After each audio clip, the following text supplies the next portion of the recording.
Good afternoon and welcome back on the Future of Europe. Today we are with Mahaut Reffait, a student in first years of Masters in International and European Law, who will be presenting her view on the European Commission versus Hungary case. How can the EU counter restrictive migration policies?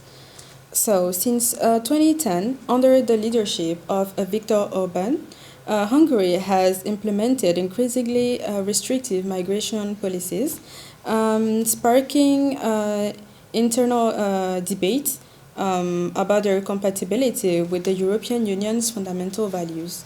So tell us, Mao, how does the Commission versus Hungary case illustrate the tensions between national sovereignty and European legal obligations? Thank you. Good afternoon. The Commission versus Hungary case is a perfect example of the ongoing tensions between national sovereignty and EU legal obligations. On one side, the EU sets common rules on asylum and migration based on solidarity and fundamental rights. On the other side, Hungary, under Viktor Orban, rejects these obligations in the name of national sovereignty and its strict anti-immigration stance. The conflict began in 2015 during the migration crisis. The EU introduced a quota system to distribute asylum seekers among member states. But Hungary categorically refused to comply. Instead, it adopted highly restrictive laws, including closed transit zones, automatic expulsions to Serbia, and severe limitations on asylum applications. In response, the Commission took the case to the Court of Justice, which ruled against Hungary in 2020. But Hungary refused to comply, and this raises a critical question. Can the EU enforce its rules on member states that claim autonomy in light of Article 72 TFEU in matters of public order, internal security, and border control? So how did the CJU justify its ruling against Hungary, and how does it reinforce its role as the guardian of the EU fundamental values? In 2020, the court helped clarify and strengthen the common European asylum system by upholding the principle of non-refoulement and the right to an effective remedy, even when Hungary invoked a crisis situation caused by mass immigration.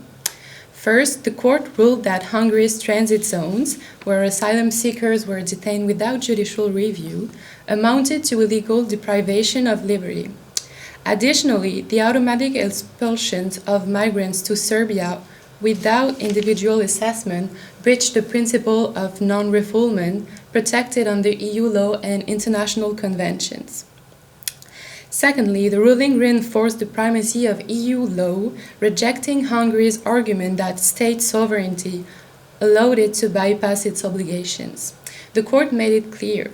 EU rules on asylum and human rights can override national policies even in case where a government claims security concerns.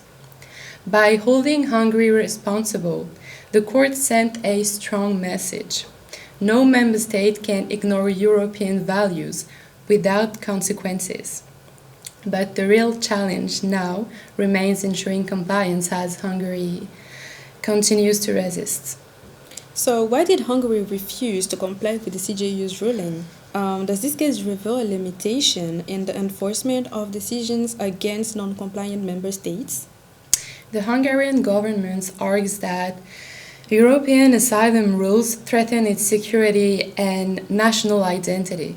It claims that only Hungary should decide who can enter its territory, rejecting any interference from Brussels. To justify its defiance, Hungary also invoked its constitutional identity, stating that EU law cannot override national constitutional principles. This legal argument has been used before by Poland, increasing tensions between national courts and EU institutions. This case exposes a serious limitation in the enforcement of EU law. While the court can issue ruling, it has no direct power to force compliance. In 2024, the Commission imposed financial sanction 200 million euros plus 900,000 per day, but Hungary can delay payment, contest them, or seek political support from the other Eurosceptic governments.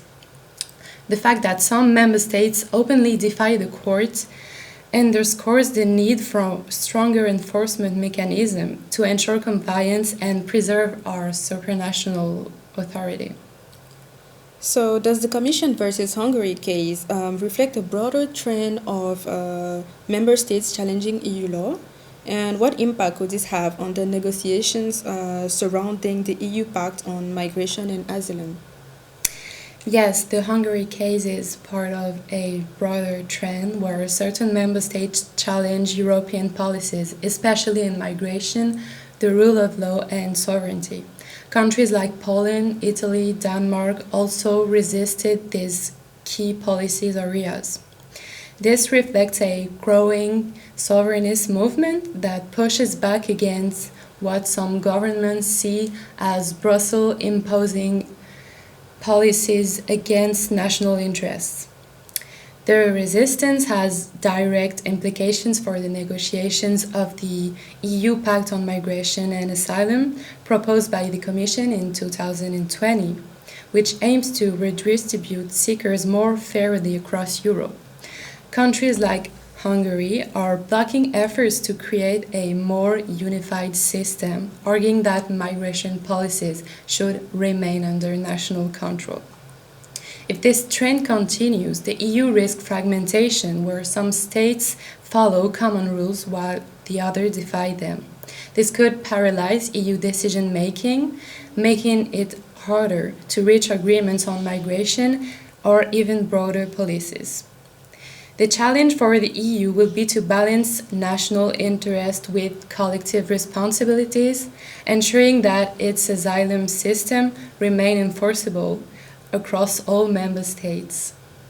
So, thank you, Mahaut, for your interesting perspective on this case, and thank you for listening to us on the future of Europe. Thank you.